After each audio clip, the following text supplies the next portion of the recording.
Hi, everyone. I'm Bob Ruggiero, Vice President of Communications for Quilts Incorporated. And today we've got another one of our series of interviews with our Festival Judged Show winners. Right behind me, you see Filigree Calligraphy. It won the Gammill Master Award for Machine Artistry, sponsored by Gammill. That's a $5,000 award prize. And it was done by my guest today, Janet Stone. So, Janet, welcome. Thank you. All right. I want to go ahead and read your artist statement real quick. In your statement, you mentioned, I wanted to use linen fabrics, a collection of solid hand-dyed fabrics, and incorporate a free motion embroidered alphabet. This is the 25th quilt in your alphabet quilt series and its original design. So, Janet, I guess the first question is, tell us a bit more about the alphabet quilt series and what made you decide to do it, and what happens when you run out of letters? Thank you.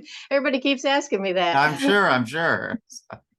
I started it. The first one I made was in 2008, and I basically just made it to fit a wall in our house.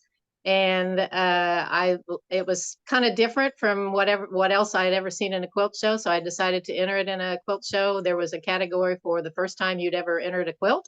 So I thought, well, I'll just enter that. And I won 3 ribbons on it: a first place, a judge's choice, and a faculty choice, and a nice check for, I think it was about $750. So I thought, well, I'm going to do this again. I had several ideas for more alphabet quilts, so I just decided I was going to do a series of 26, since there's 26 letters in the alphabet. Well, This we're one. getting close to the end. There's that's I think Sue Grafton is the mystery author that also Oh, does the alphabetical mystery. So you share an end game, a common problem with her, I guess. yep. Great. This one's number 25, and I'm working on 26 as we speak. So Oh wow, that's amazing. So take us back a little bit and tell me a little bit about how you first got interested in quilting, and then what kind of made you jump from an interest in it to actually making quilts.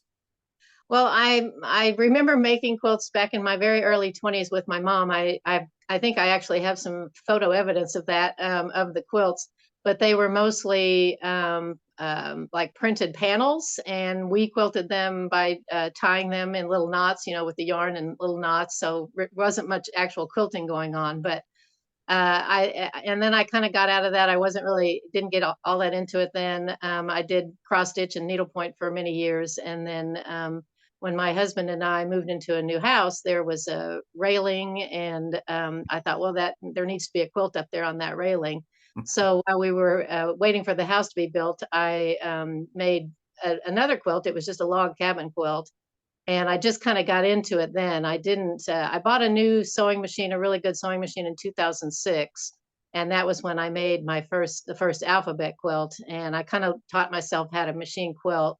I had had one quilt sent off in long armed, and I wasn't really thrilled with that. So I thought, oh, I'm going to have to figure out how to start quilting these. So I kind of taught myself how to machine quilt. And after that first win, after that first show, I thought, well, gosh, I'm going to do this again if they're going to pay me Yeah. have so much fun doing it. So that's Yeah, kind of how I did. and I don't know what that 750 would be today adjusted for inflation, but yeah, that's a nice little start prize. So tell us a little bit about the quilt behind us, Filigree Calligraphy, and what went into kind of the design of this.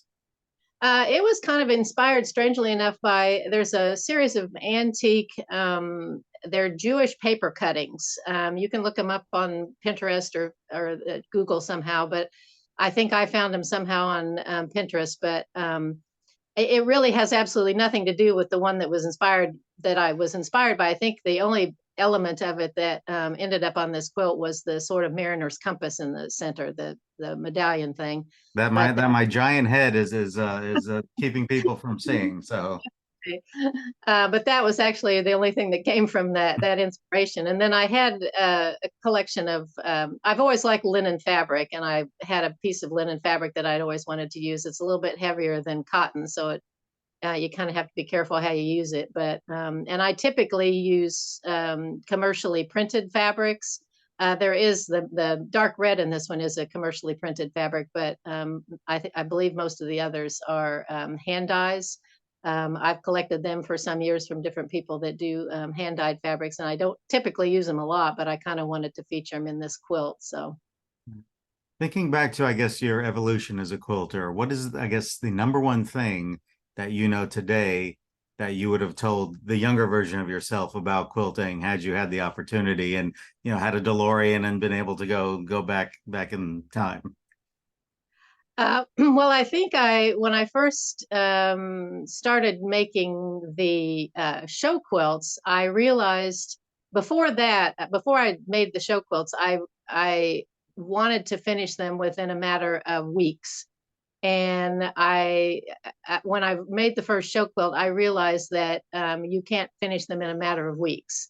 So it's kind of a patience thing. I mean, you know, eventually you're going to come out with something really nice. So you have to take the time to make it, as good as you can. But yeah, in the very beginning, I was like, if somebody had told me, you need to take your time and take all the time that it takes to make this. Don't try to rush it.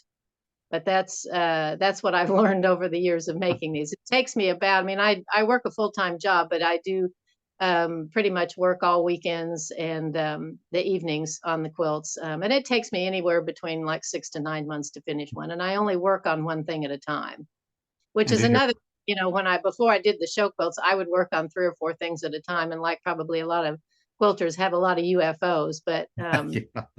yeah, but I realized if I was going to do this, I really needed to focus on one thing at a time. And do your friends and family really know to kind of leave you alone? Up, Janet's quilting, it's the weekend, don't go in there, throw some food under the door or something like that. My husband is my number one supporter. I have a very good friend, Doris, who we typically about probably once a month, we go to lunch on Mondays. I'm off on Sundays and Mondays, but I can still manage to get some quilting after I'm home from lunch. But yeah, they all know it. Yeah, well, I guess my last question is, and kind of go on a journey with me here. If you could have a one quilting superpower, what would it be, and why would you want that power? It'd probably be to do the things I don't like to do, which is main thing is to block my quilts. I always block my quilts after I finish them, wet them down, and every one I've done so far, I've gotten on the floor on my hands and knees and pinned them to the floor and let them dry. And I absolutely hate doing that, but it has to be done. Since I quilt on a regular sewing machine, they get kind of scrunched up in the process of quilting, so they do need to be blocked. And probably putting on binding is the other thing because I don't like to hand stitch. Strangely enough, I cross stitched for years and years and years, but I think it has something to do with the sharp needles. I used to hand quilt too, but I was always poking myself on the needle. So anything to do with a sharp needle, I really don't want anything to do with. But yeah, the blocking thing, if I could wiggle my nose and have a quilt blocked, that would be fabulous. And so somewhere on that desk there, you've got a package of Band-Aids, I'm sure, just to prevent, future accidents. I don't know. So, Yeah. well, great. Well, Janet, thank you so much for taking out the time to spend with us today. Once again, Janet Stone won the Gammill Master Award for Machine Artistry at this year's Festival Judged Show for Filigree Calligraphy. It's right behind me here, and you can see it in Houston, November 2nd through 5th this year. So, Janet, congratulations again. Thank you so much.